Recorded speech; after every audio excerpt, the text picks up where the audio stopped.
Though we were targeted because we are a community of immigrants, though they tried to define us by our differences, I think we showed just how strong we are, and I hope gave an example to the rest of the country about who we can become as America. And in this democracy, all of us are part of the institutions, but they have been impotent in the face of the gravest threat that we have ever known. One that we experienced firsthand here in El Paso a week ago Saturday. The bigger the lie, the more obvious the injustice, the more furious the pace of this bizarre behavior, the more incapable we are of seeing it and clearly naming it and acting against it. We allow a commander-in-chief to not only welcome that, but the violence that follows. The end of that road is the end of this idea where every single one of us could belong and have a future. I'm confident that if at this moment we do not wake up to this threat, then we as a country will die in our sleep. Every single year for the last 3, hate crimes have been on the rise in this country.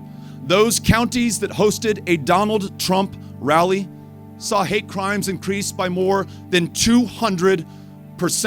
In a country that has 320 million people, but 390 million firearms, that not only do we need universal background checks, not only do we need red flag laws that would stop somebody when they pose a danger to themselves or someone else, not only do we need to end the sale of assault weapons and weapons of war that were designed for the battlefield and have no place in our communities, but we must, as a country, buy those weapons, take them off the streets for the good of the 40,000 of our fellow Americans, our fellow human beings who will lose their lives to gun violence this year and every year going forward until we change course. Someone asked if I was going to be heading back to Iowa to go to the Iowa State Fair.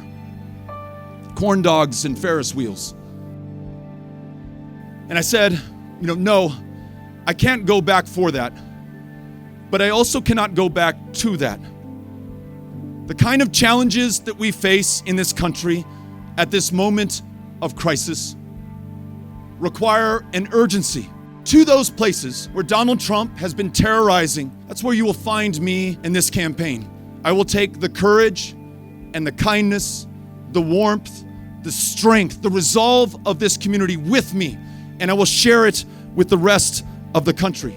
Because we in El Paso, and I hope that we as Americans still believe that though we have not realized the idea of America for everyone, it is still within our grasp, and we, the people of the border, can lead the way.